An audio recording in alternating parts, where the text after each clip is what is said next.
Nepotisme itu dari kata nepos. Nepos itu artinya keponakan. Politik itu selalu ada yang di depan panggung, ada selalu yang di belakang panggung begitu. Tetapi kali ini mungkin semua pakar tata negara berpikir tidak mungkin segila ini. Ternyata gila beneran. Ini menurut Romi loh. Nah, berkali-kali begitu. Jadi gitu. Dari nadanya kan sudah beda. Udah clear.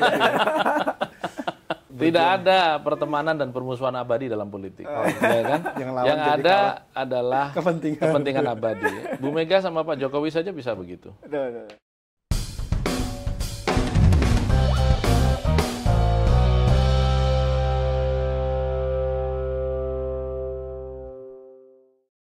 Halo Sobat Rakyat Merdeka, bertemu lagi bersama kami di podcast Ngegas di Rakyat Merdeka. Bersama saya Ujang Sunda dan rekan saya Siswanto. Halo. Dunia politik kita kayaknya semakin seru aja nih perpolitikan.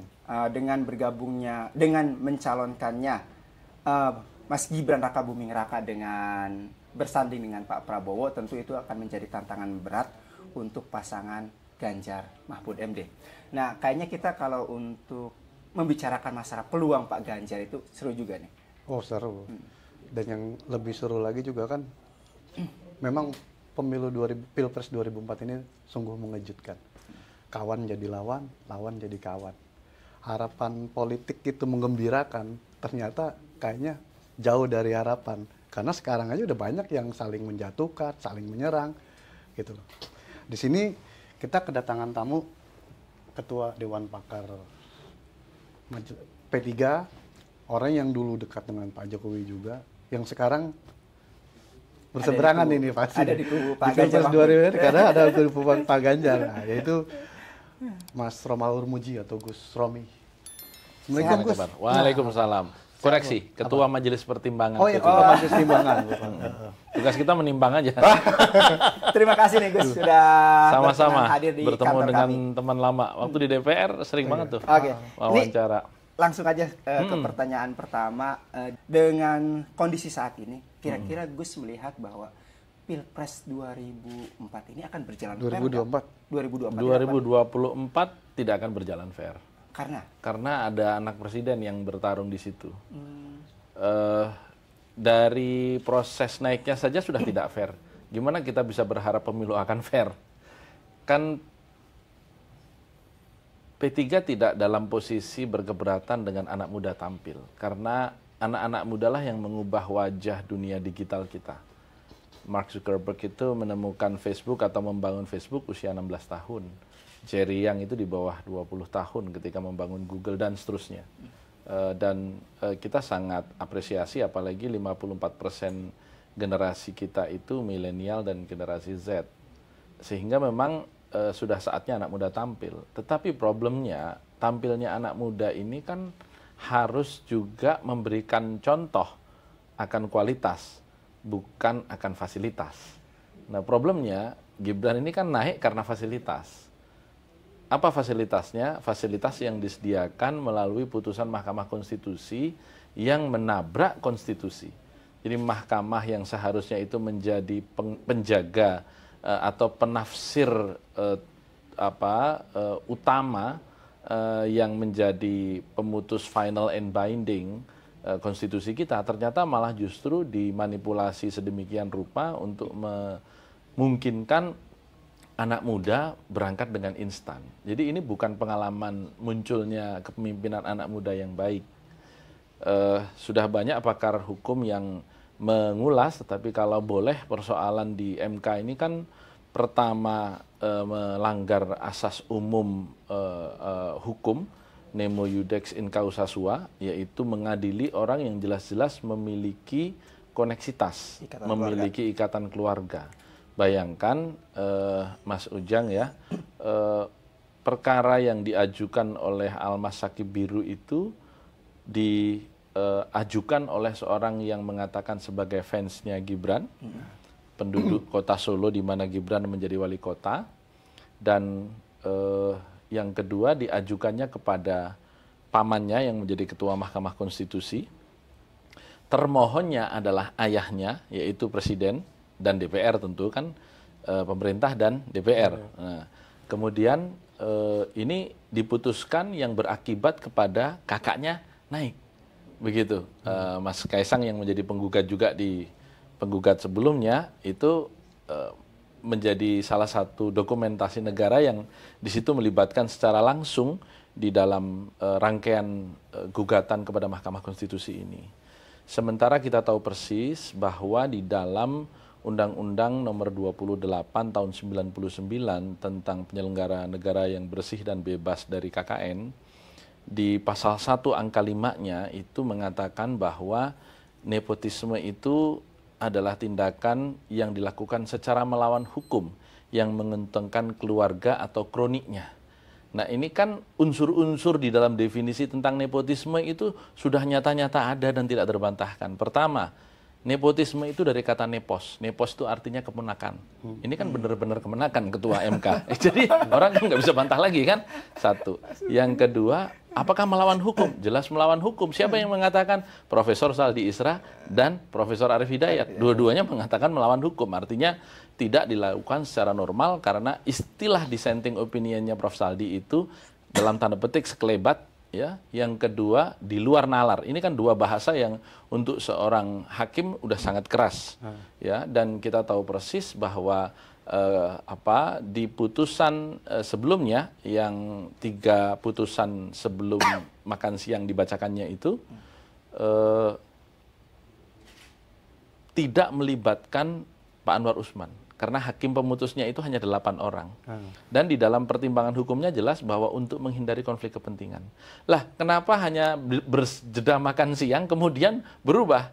Sehingga Pak Anwar Usman justru menceburkan diri ke dalam pengambilan putusan 90 itu yang kemudian akhirnya menjadi kontroversi sampai hari ini.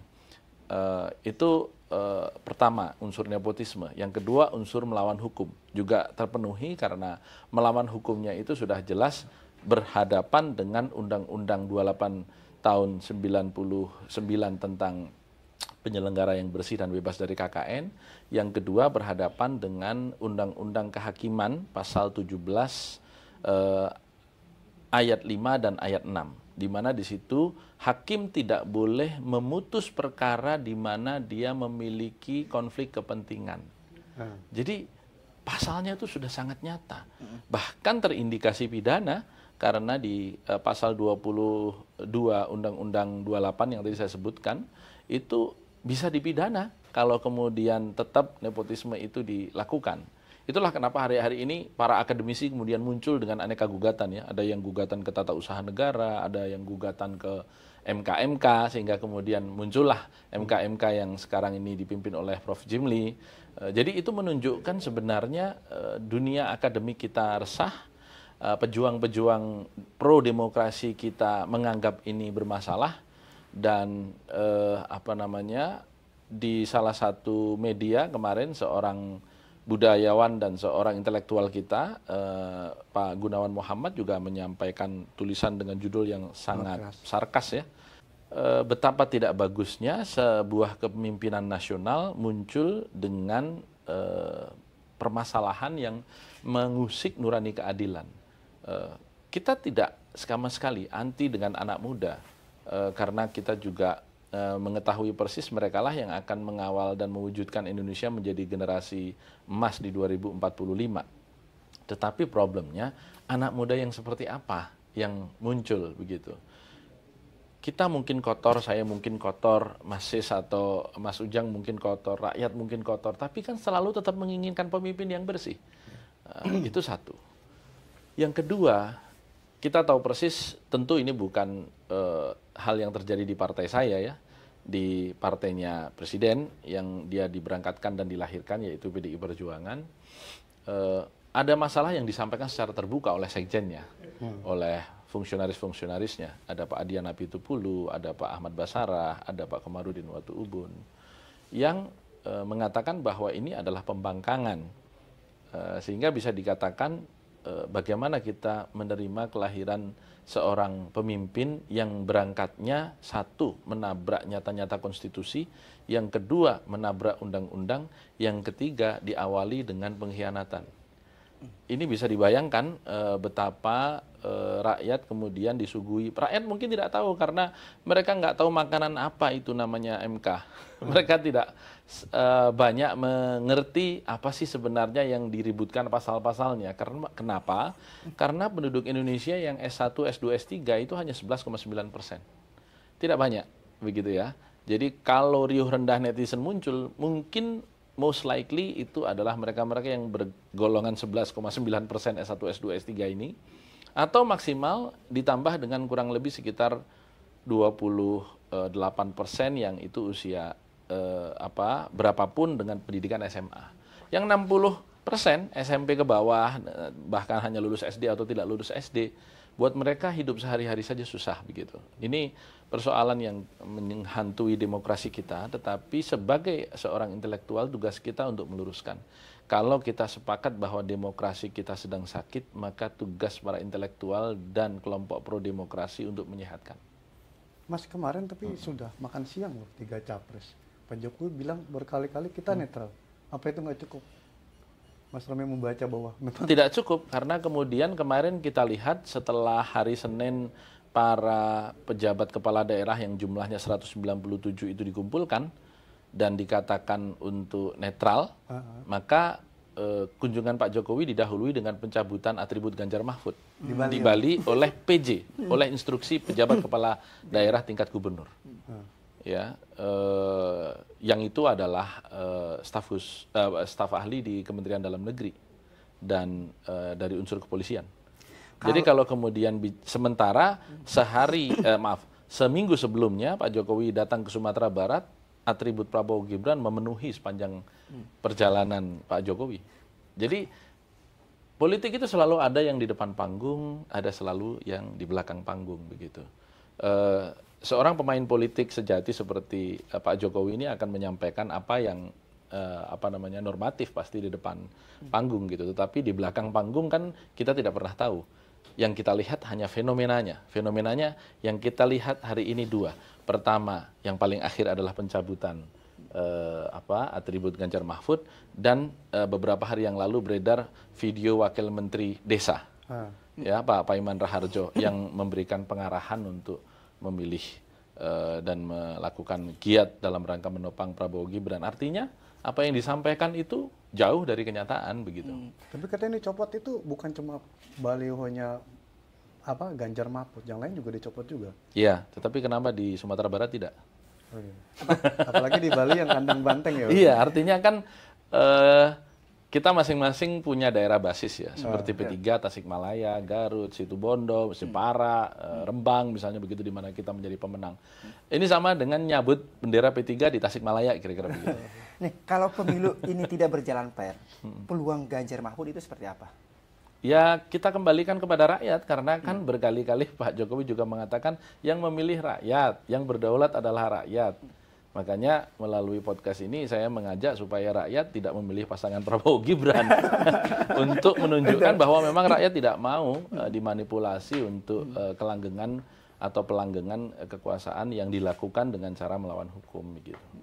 Mas Romi pernah mengatakan bahwa Pak Jokowi itu kan sudah 5 kali maju dan dia itu tidak pernah kalah. Ya. Nah, sekarang juga dia lagi cari lawan nih, ternyata tidak ada lawan dia. Maka dia ibarat main catur, dia main dengan dirinya sendiri.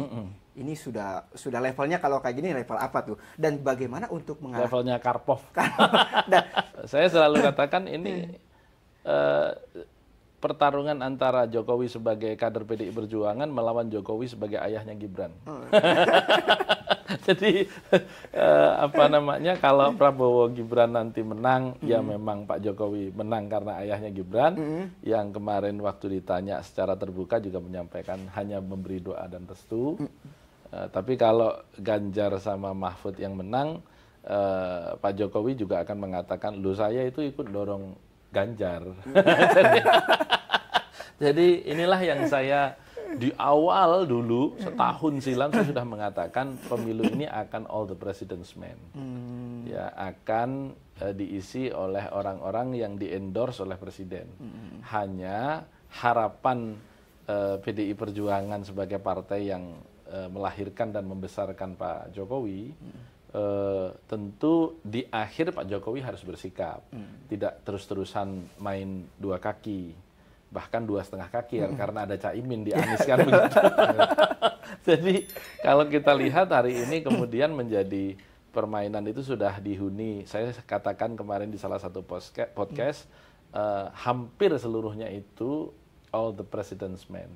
Ini judul film tahun 70-an ya. Jadi kita akan lihat bagaimana perkembangan 3 bulan ke depan ya, tinggal 105 hari. Apakah memang kemudian akan ada kejutan atau datar-datar. Tapi kalau datar-datar sepertinya yang akan masuk putaran kedua ya Prabowo Gibran dan Ganjar Mahfud. Sepanjang memang tidak ada masalah hukum yang formil dan diputuskan terkait dengan keabsahan pencalonan Prabowo Gibran. Dan sekarang masih pada digugat. Ya, betul. Masih ada harapan juga kepada MK untuk memutuskan pelanggaran kode etik yang dimohonkan itu. Tapi ada peluang, Mas. Putusan MK itu kan sifatnya final dan mengikat gitu, final and binding. Apa mungkin seorang majelis kehormatan MK bisa membatalkan putusan MK yang diputus melalui sidang formil? Di dalam undang-undang MK sendiri, putusan yang di Undang-Undang Dasar disebut final and binding itu memungkinkan untuk tidak sah. Dan ketidaksahannya itu terjadi karena salah satunya di situ disebutkan diucapkan di ruang tertutup misalnya. Artinya apakah mungkin putusan yang final and binding ini kemudian tidak final and binding? Lah, undang-undangnya saja membuka ruang untuk itu. Masalahnya kan kemudian yang menyatakan tidak sah itu siapa? Kan tadi yang menyatakan putusan dibacakan sah kan hakim juga. Nah, yang menyatakan tidak sah siapa? Ya MK. Begitu. Kalau para pakar tata negara sih ada beberapa pandangan. Ada hakim lain yang menyidangkan, tidak hakim yang mengambil keputusan. Tapi ada yang menyampaikan MK. Nah, ini ada beberapa pandangan, ya kita tunggu saja. Karena pandangan yang akhirnya diakui formil menjadi benar ya yang diputuskan, bukan pandangan para pakar-pakar tata negara. Tapi itu di luar sangat keras. Tetapi saat masuk ke DPR, revisi PKPU itu disetujui. Lancar-lancar aja gitu. Ya, gimana? Memang kemarin revisi PKPU disetujui. Saya melihat gamenya tidak di situ. Karena pada saat yang sama juga sudah muncul usulan interpelasi ya, hak angket yang disampaikan oleh Pak Masinton. Kalau nggak salah dari PKS juga ada yang menyampaikan Pak Mardani ya. Itu sudah muncul dan saya kira draftnya sedang diedarkan untuk dimintakan tanda tangan dari sejumlah anggota. Dengan komposisi koalisi saat ini memungkinkan? Hari ini kalau kita berbicara partai politik pengusung non Prabowo Gibran 54%. Berarti ada kemungkinan bisa lolos tuh. Apa hak angket? Kalau melihat jumlah angkanya ya bisa lolos. Kecuali ada yang berbelot. Kecuali ada yang berbelot. Tapi bisa juga malah jangan-jangan nambah begitu. Oh gitu. Karena pada titik-titik tertentu kita juga melihat misalnya Partai Demokrat ya.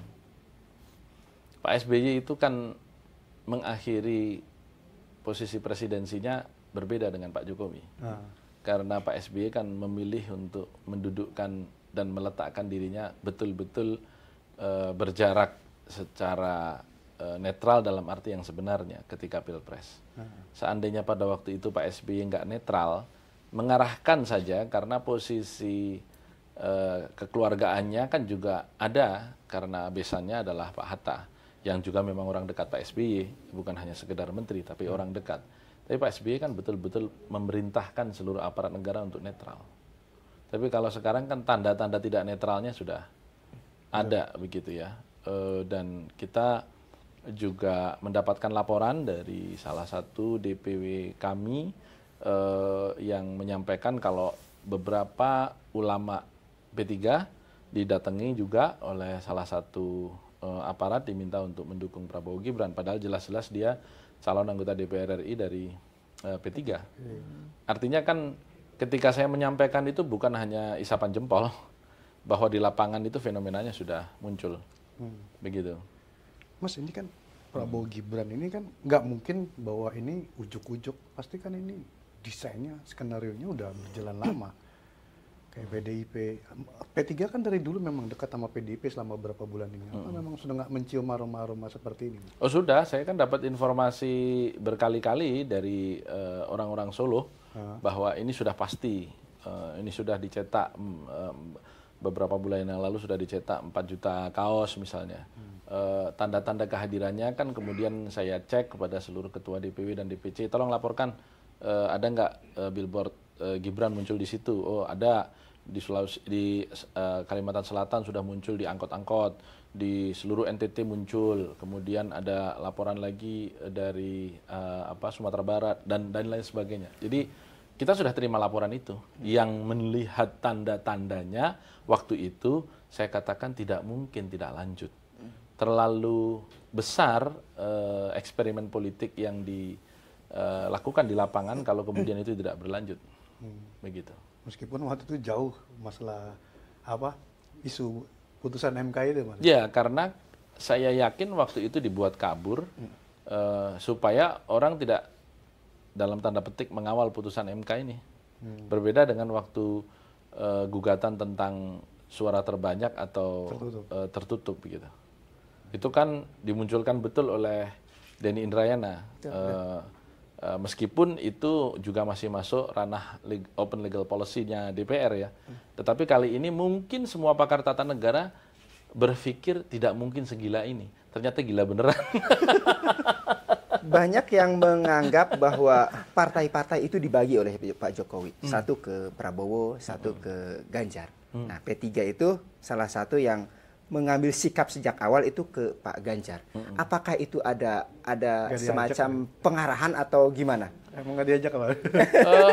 Bukan, karena kalau P3 mendukung Mas Ganjar itu memang satu hal yang sudah kita basiskan pada pengalaman lama P3 bersama Mas Ganjar, karena di Jawa Tengah kan 5 tahun terakhir wakilnya Mas Ganjar itu P3. Kemudian yang kedua, Mas Ganjar sendiri adalah keluarga besar Partai Persatuan Pembangunan dan keluarga besar NU. Karena ayahanda beliau itu ketua DPC P3 19 tahun loh, nggak main-main loh. Dan kantor P3 Purbalingga itu adalah di rumah mertuanya Mas Ganjar itu. Saya satu dapil, jadi kalau kampanye dengan Mas Ganjar itu 2009 bareng. Sehingga memang ketika kita mendukung Mas Ganjar itu lanjutan saja dari apa yang pada waktu Pilgub Jawa Tengah kita diperintahkan oleh Ketua Majelis Syariah kita, wis Ganjar wae wong apik, wong apik. Jadi meskipun Mbah Mun sudah wafat ya, kita mendengarkan para ulama, para kiai menyampaikan seperti itu. Yang ketiga, kita berkomunikasi dengan Mas Ganjar itu sudah bulan November 2022. Waktu itu Ketua Masih Umum di KIB? Masih di KIB. Ketua Umum Pak Mardiono saya dampingi bertemu dengan Mas Ganjar dan kita tanya secara serius, Mas Ganjar ini maju beneran atau maju-majuan? Akan maju beneran kalau nggak diusung PDI Perjuangan atau harus dengan PDI Perjuangan? Kemudian yang ketiga kita tanya, ada nggak preferensi calon wakil presiden? Dan itu semua dijawab waktu itu dengan gamblang oleh Mas Ganjar. Apa tuh Mas jawabannya, Mas? Ya pertama beliau menyampaikan bahwa saya ini kader PDI Perjuangan, apapun saya harus menunggu perintah partai. Oke. Karena kan kita waktu itu juga bersiap-siap KIB ini arahnya kemana kan? Karena Pak Erlangga sudah pasti ketika membentuk KIB saja sudah diputuskan sebagai calon presiden.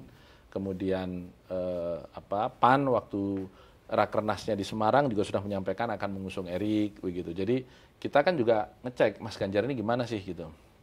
Yang kedua beliau menyampaikan preferensi calon wakil presiden. Waktu itu beliau mengatakan kalau saya ingin berangkat dari konsep kepemimpinan nasional, Gus Romi.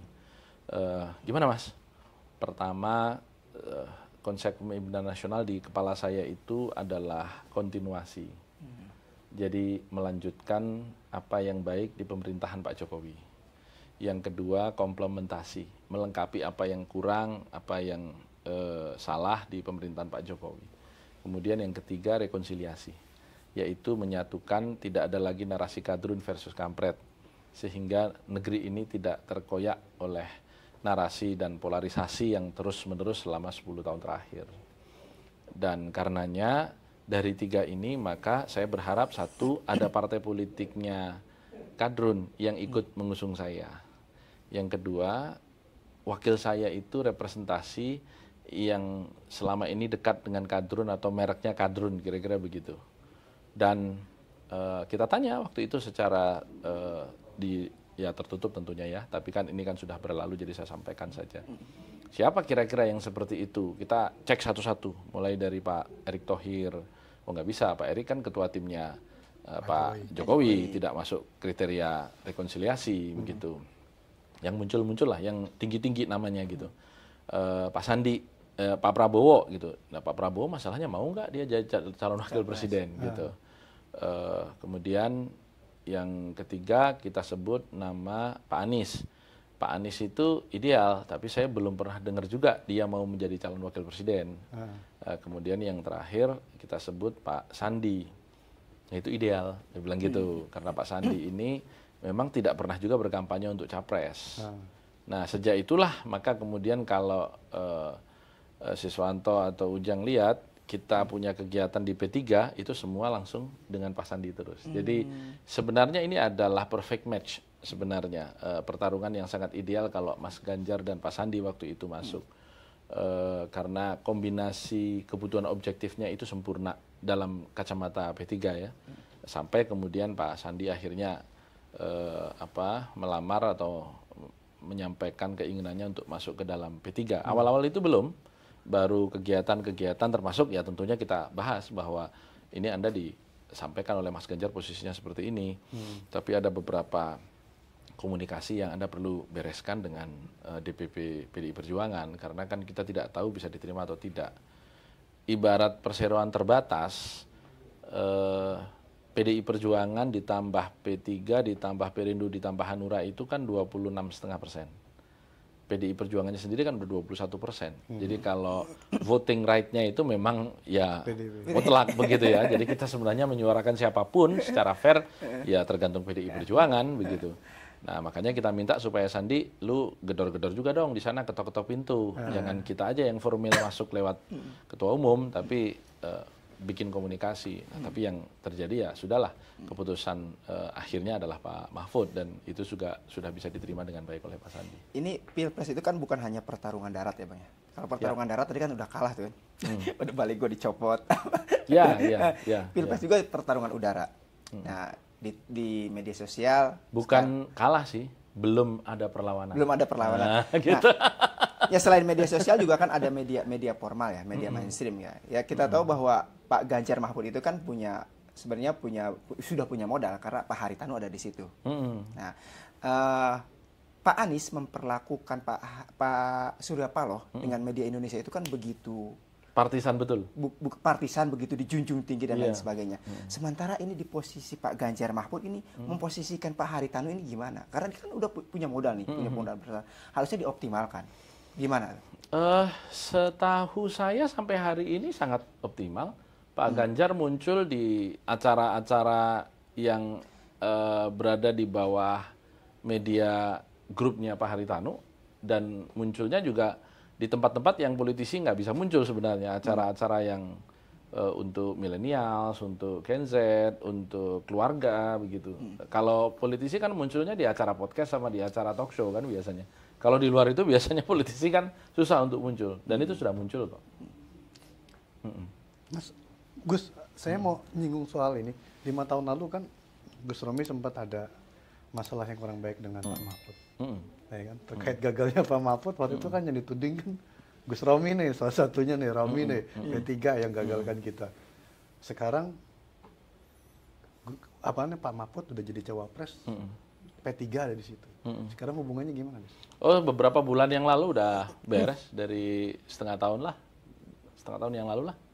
Karena kan beberapa bulan yang lalu masih aja Pak Mahfud itu berpikirannya yang gagalin saya jadi cawapres itu Romi. Iya, tapi kan Anda mesti lihat podcastnya Pak Mahfud di beberapa media, kemarin di CNN, kemudian dengan Najwa, di Narasi, semua udah diklarifikasi sama Pak Mahfud.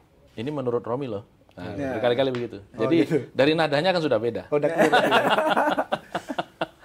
Berarti kalau untuk Tidak ada pertemanan dan permusuhan abadi dalam politik, ya kan? Yang lawan Yang jadi ada kalah. adalah kepentingan abadi. Bu Mega sama Pak Jokowi saja bisa begitu. Gus, kalau melihat pertarungannya sekarang ini kan bahasanya dulu kan all Jokowi man, tapi ngelihat sekarang reaksi Banteng yang begitu marah pada PDIP ini kan udah bukan lagi Jokowi man, Jokowi ya versus versus Mega. P3 bagian dari pendukung Ganjar, temannya ini. Ini melihat ketika pertarungan dua gajah ini sebenarnya bisa merugikan Ganjar sendiri apa gimana? Yang pasti Mas Ganjar tidak akan dapat dukungan total dari Pak Jokowi. Kalau kita berhusnudon kepada Pak Jokowi ya setengah-setengah, setengah ke Ganjar, setengah ke Prabowo begitu karena ada Gibrannya. Tetapi kalau melihat faktor emosi, mestinya Pak Jokowi akan bisa kita yakini lebih berada pada posisi anaknya. Yang kedua, kalau kemudian PDI Perjuangan marah, masih sudah berkeluarga kan? Udah. Nah, punya anak kan? Punya. Nah, sekolahnya kelas berapa? Yang paling gede? Masih SD Masih kan? SD. Dibiayain kan? Iya. Nah, kira-kira biayain sampai kuliah nggak? Iya, insya Nah, ntar kalau sampai kuliah dia dibiayain, kemudian mukulin Masis, kira-kira marah. marah kan? Nah, gitu. Jadi kalau kemudian hari ini PDI Perjuangan juga marah, ya kira-kira analoginya sesederhana itu saja sebenarnya. Karena tidak kemudian anaknya Masis bisa mengatakan kepada publik, loh soal saya mukulin kan urusan lain. Kan kewajiban orang tua saya untuk nyekolahin saya. Marah nggak digituin? Kalau alasannya begitu, pasti marah begitu loh. Jadi kalau saya sih ukurannya kewajaran sajalah. Saya kira common sense kita bisa menilai ya. Kalau melihat sesuatu itu benar dan salah, kalau dalam Islam itu fastafti qalbak, tanyakan kepada nuranimu. Nah, problemnya kan sekarang dalam politik itu ada dua jenis politisi. Satu yang hanya membasiskan diri pada menang dan kalah. Yang kedua, satu yang membasiskan diri kepada etika benar dan salah. Ini dalam setiap masa selalu ada dua jenis politisi seperti ini. Problemnya adalah kita berkeinginan agar republik ini dipimpin oleh orang yang memiliki etika benar dan salah atau yang pokoknya menang dan kalah. Begitu. Jadi orang sudah bisa merasakanlah siapa yang hari ini berada di kelompok benar dan salah itu, dan siapa yang berada di kelompok menang dan kalah. Kalau kita masih ingin demokrasi kita bersinar ke depan, maka luruskanlah arah perjalanan bangsa ini dengan memilih Ganjar Mahfud. Karena kita lihat dari personifikasi orangnya. Mungkin partai-partai pengusungnya juga banyak yang tidak suka kepada P3, kepada saya, kepada PDI Perjuangan. Tetapi toh kita tetap ingin menyuguhkan Ganjar dan Mahfud ini untuk Indonesia, bukan untuk yang lainnya. Dan akan bisa ditengok secara sederhana dan gamblang bahwa proses nominasi Pak Mahfud, proses nominasi Pak Ganjar itu sangat transparan, ya, memiliki dinamika yang kerasnya luar biasa pada waktu Mas Ganjar versus Mbak Puan pada waktu itu, dan juga tokoh-tokoh PDI Perjuangan yang lain, tokoh-tokoh nasional yang lain, begitupun Pak Mahfud. Kan sangat transparan itu dari sekian bulan silam itu, mulai dari 10 nama, turun ke 5 nama, turun ke 3 nama, turun ke 2 nama, tinggal Mahfud dan Sandi, begitu. Sampai kemudian Mahfud. Artinya kita memberikan pendidikan politik kepada rakyat itu untuk menghadirkan seorang pemimpin terbaik. Kita sebagai partai politik yang memiliki the one and only ticket berdasarkan Undang-Undang Dasar, itu dipergunakan secara bertanggung jawab. Ini kan jauh sekali dengan kemudian melakukan istilah Prof. Yusril itu penyelundupan hukum di Mahkamah Konstitusi, ngelimpe. Artinya apa? Kalau bahasa Jawanya ngelimpe itu, bahasa Indonesianya membuat lengah orang begitu terhadap proses hukum yang kemudian ternyata terjadi penyelundupan. Kenapa dan di mana penyelundupannya itu? Ini sebenarnya teori matematika sederhana ketika kita masih belajar awal saat SD. Teori himpunan. Gitu. Himpunan hakim yang disenting, himpunan hakim yang menolak, himpunan hakim yang concurring, yang memiliki alasan berbeda. Nah, alasan berbedanya itu seharusnya dikelompokkan kepada yang dissenting. Karena dia hanya setuju di bawah 40 tahun kalau pernah menjadi gubernur. Yang ini itu kalau pernah menjadi elected officials. Kan beda jauh. Itu mohon maaf anak SD saja sudah bisa menyimpulkan secara induktif begitu gitu loh. Ini kan kacau ini. Jadi dimulai dari hal-hal umum kemudian dari hal-hal khusus kemudian diperumum, digeneralisir.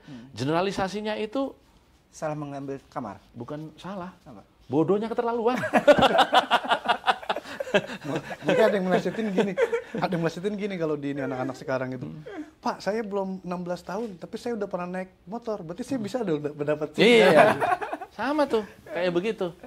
Jadi sekali lagi kita tidak alergi anak muda. Welcome. Orang DPR juga sudah melakukan stratifikasi. Dan stratifikasi itu dilakukan DPR dengan pertimbangan-pertimbangan demi kematangan seorang pemimpin. 21 tahun boleh menjadi anggota DPR, mulai DPRD misalnya, atau bahkan DPR Provinsi maupun DPR RI. 4 tahun dia menjadi anggota DPR, 25 tahun baru boleh menjadi bupati atau wali kota. Ya, 5 tahun dia menjadi bupati atau wali kota, 30 tahun baru boleh menjadi gubernur. 10 tahun jadi gubernur, baru boleh dia menjadi presiden dan wakil presiden. Ada stepnya. Ya, ada pentahapan. Oh, itu alasan dulu yang dimasukkan. Loh memang begitu kan di Undang-Undang Pemilu Kada dan Undang-Undang Pemilu kan sinkron ini sudah umur. Dengan adanya putusan MK ini Kacau semua jadi. bukan hanya kacau, Berantakan. tidak memiliki alas psikis. Kalau you memang mau membolehkan semua orang yang memiliki hak memilih dan dipilih sekalian aja. Karena apa? Karena konsekuensi Mas Is dari putusan MK ini semua yang pernah menjadi elected officials boleh menjadi capres dan cawapres. Saya bukan katakan soal pemilu kepala daerahnya, tetapi undang-undang pemilu yang 21 tahun menjadi anggota DPRD, saya selalu contohkan misalnya beberapa kabupaten yang pemilihnya sedikit sekali. Contoh Kabupaten Tanah Tidung. Kabupaten Tanah Tidung itu pemilihnya lebih sedikit dibanding Kelurahan Tebet, Jakarta Timur ya, Jakarta Selatan. Karena apa? Pemilihnya itu hanya 25.000. Dan untuk menjadi anggota DPRD itu hanya 300-500 suara sudah terpilih. Cukup. Bayangkan orang yang pernah terpilih dengan 300 atau 500 suara dilantik 1 hari Boleh nyapres. sudah boleh nyapres. Come on, kita ini mau memimpin bangsa Indonesia menuju generasi emas 272 juta orang, atau memang kita sedang mencoba untuk mempermainkan masa depan bangsa ini dengan mengatasnamakan klaim anak muda. Saya hanya mengetuk itu saja. Saya bicara dari hati. Ya, orang boleh menilai apapun, tapi ya inilah suara hati. Karena setiap wakil presiden kita dari mulai Bung Hatta sampai dengan hari ini itu orang-orang yang kualifikasi dirinya itu hampir setara dengan presidennya, bahkan mungkin lebih, begitu ya. Tetapi hanya kalau hari ini dengan pemilihan langsung mungkin tidak electable gitu ya, tapi secara kualifikasi diri, track record, pengalaman begitu ya, itu dahsyat. Seperti Kiai Ma'ruf Amin misalnya sekarang. Itu kan meskipun nggak ada namanya di survei sama sekali waktu itu juga, tapi kan beliau pernah menjadi anggota Dewan Pertimbangan Presiden, pernah jadi anggota DPR di Provinsi DKI Jakarta, DPR Kabupaten dari P3 waktu itu di Tangerang, kemudian menjadi DPR RI, ya, kemudian tadi One Team Press, Ketua Majelis Ulama Indonesia, pemimpin tertinggi Nahdlatul Ulama. Jadi levelnya tuh memang sudah komplit begitu loh. Nah, kalau kita berbicara tentang itu, masa iya? Karena wapres itu akan menjadi presiden manakala ada halangan tetap kepada presidennya loh. Force major. Jadi bener gak sih kita mau merisikokan bangsa ini seperti itu?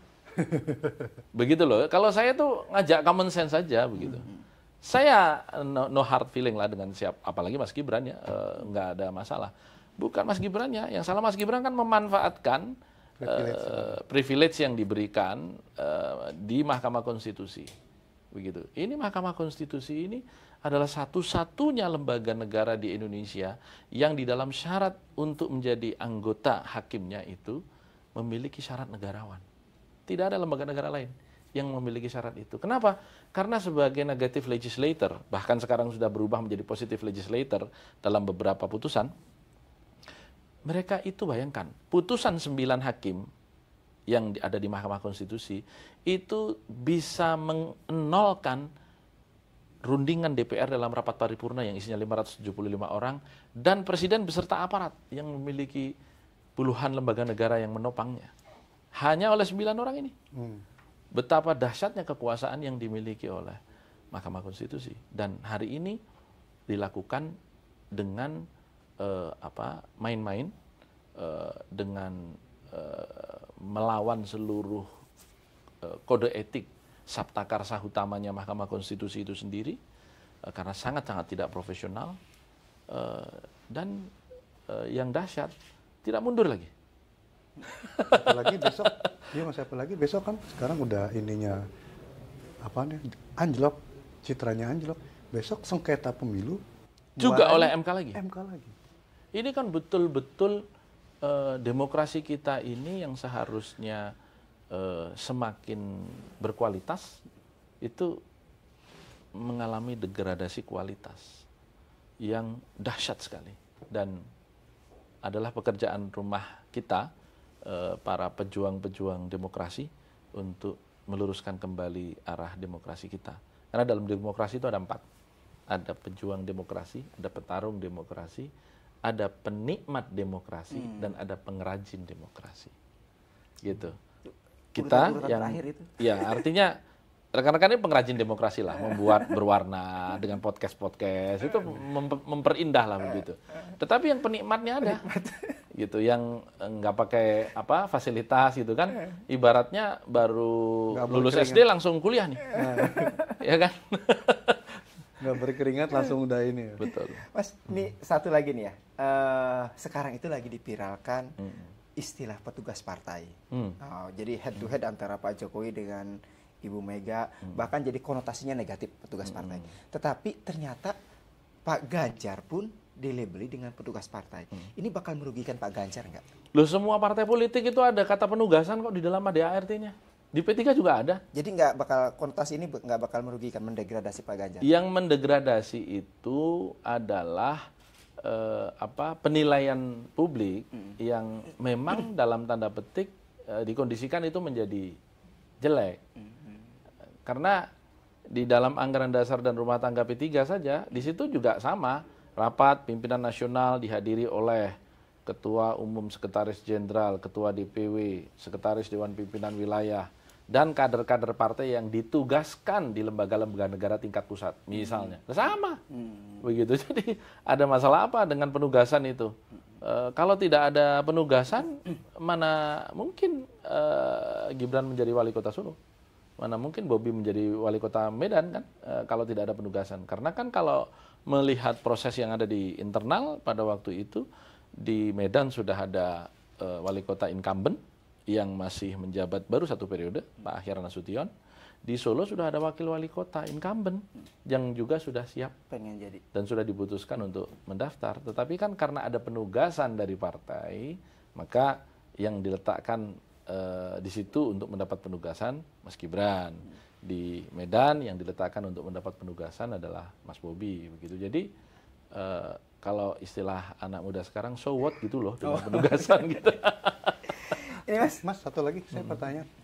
Untuk Jawa Tengah sendiri, ini kan yang akan diserang habis-habisan oleh kubu Pak Prabowo Gibran ini kan Jawa Tengahnya. Ya, Karena mereka menargetkan Jawa Tengah dan Jawa Timur kalah tipis saja sudah menang. Iya. Karena Jawa Barat milik Prabowo. Milik Gitu. Prabowo dapilnya. Ini Mas Romi juga dari Jawa Tengah, Mas Ganjar dari Jawa Tengah, gitu kan.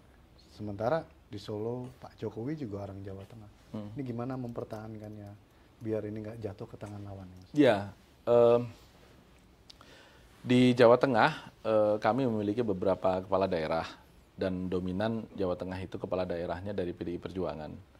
Kemarin tidak hadirnya 6 bupati di sekitar Solo Raya yang di situ semuanya adalah PDI Perjuangan kan juga sudah menunjukkan bahwa loyalitas ketika kita berbicara tentang ketegak lurusan dan hitungan dedikasi atas penugasan partai memenangkan calon yang terbaik untuk Indonesia itu insya Allah akan menangkis isu serangan itu tadi menjadi punah.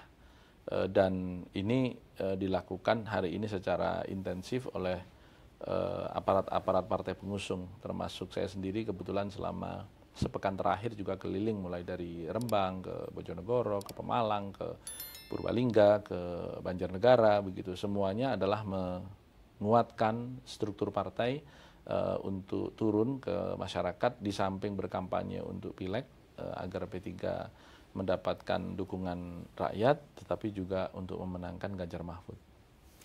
Mas, obrolan kita seru banget nih hari ini, Mas. Tapi karena waktu juga mungkin. Ya, pasti. Ini yang terakhir ini kita kuis jawab cepat, Mas. Ada kuis, ada hadiahnya? Nggak ada. Oh, berarti bukan pendukung Jokowi dong. Kalau pendukung Jokowi ada hadiahnya ini. Kita nggak punya sepeda soalnya. Lolos ke Senayan atau menang Pilpres? Lolos ke Senayan atau menang Pilpres? Lolos Senayan dong. Partai politik tanpa presiden dan wakil presiden tetap partai politik. Tapi tanpa kursi nggak layak lagi disebut partai politik. Berat lawan Prabowo Gibran atau Anies Imin? Prabowo Gibran. Menang 1 putaran atau 2 putaran? 1 putaran. 1 putaran. Presiden Jokowi atau Ibu Megawati? Partai Persatuan Pembangunan dong. Dua-duanya bukan dari partai saya.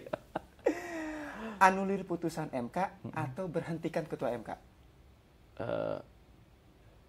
Kita serahkan kepada Mahkamah Konstitusi yang majelis kehormatannya sedang bekerja. Oh, siap. Sobat Rakyat Merdeka, itulah obrolan kami dengan Mas Roma Hurmuji atau Mas Romi, obrolannya yang seru. Semoga ini dapat menjadi referensi Anda dalam menentukan pilihan di 2024. Kami menyiarkan, Anda yang menentukan. Dan jangan lupa like and subscribe akun YouTube Rakyat Merdeka TV agar kami bisa tetap eksis berjaya seperti P3 yang udah puluhan tahun Amin. di Indonesia. Salam merdeka. Salam merdeka. Mas, terima kasih sekali, Mas. Kedatangannya.